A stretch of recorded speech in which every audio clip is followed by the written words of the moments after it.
শহীদ হয়েছে, যাই হোক একটা আপনার মোনাজাত করলেন আসলে আজকে এই বিষয়টা নিয়ে একটু বলেন।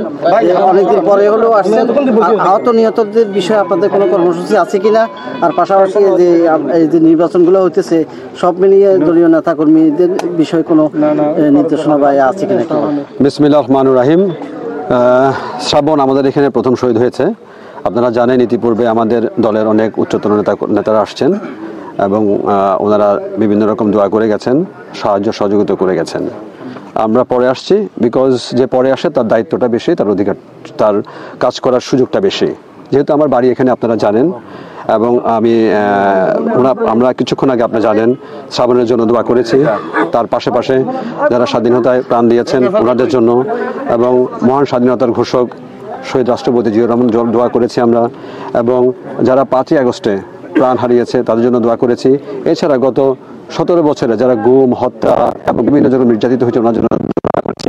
সর্বোপরি আমাদের দেশনেত্রী জানেন, আমাদের দেশনেত্রী বেগম খালেদা জিয়ার জন্য আমরা দোয়া করেছি, আল্লাহ যেন ওনাকে সুস্থ রাখেন। আমাদের পার্টির ভারপ্রাপ্ত চেয়ারম্যান জনাব তারেক রহমানকে দোয়া করেছি, উনি যেন অতি তাড়াতাড়ি দেশে এসে দেশে যে অবস্থা এটার জন্য হাল ধরতে পারেন। কারণ আপনারা নিজেরা জানেন এই দেশের অবস্থা খুবই খারাপের দিকে যাচ্ছে ডে বাই ডে। এখন আমাদের নেতা দরকার এবং আমরা আশা করছি অল্প সময় উনি এসে এখানে উনি দেশের পরিবর্তন আনার চেষ্টা করবেন। এছাড়া আমি যেটা বলতে চাচ্ছি, আমি আসলে রাজনৈতিক কথাগুলো স্টেজে গিয়েই বলবো। এখানে আমি পরে আসার কারণটা মুখ্য হচ্ছে আমি শ্রাবণের বাবার সাথে কথা বলেছি, তো উনি যেটা বললেন যে আসলে অনেকে এখানে আসে আমাদেরকে কিছু সহযোগিতা করে যায়, এটা এরপরে আমাদের আর কিছু করার থাকে না। ওনার 2টা মেয়ে, একটা ছেলে ছিল, খুবই স্বাভাবিক। সন্তান হারানো তো এটার কোনো রিপ্লেসমেন্ট হয় না আসলে। তো আমরা কি করতে পারি? আমরা সহযোগিতা করতে পারি, সাহায্য করতে পারি।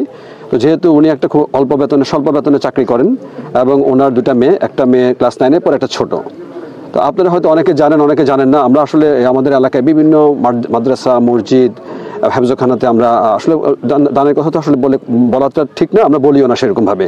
যেহেতু এখন একটা প্রেক্ষাপট আসছে সেজন্য বলছি। আমরা অনেকেই আমরা স্কুলের যাদের অসহায় আমরা কিন্তু এবং বয়স্ক ভাতাও কিন্তু দিয়ে থাকি আমার বাবা হাইবুর রহমান নান্টু।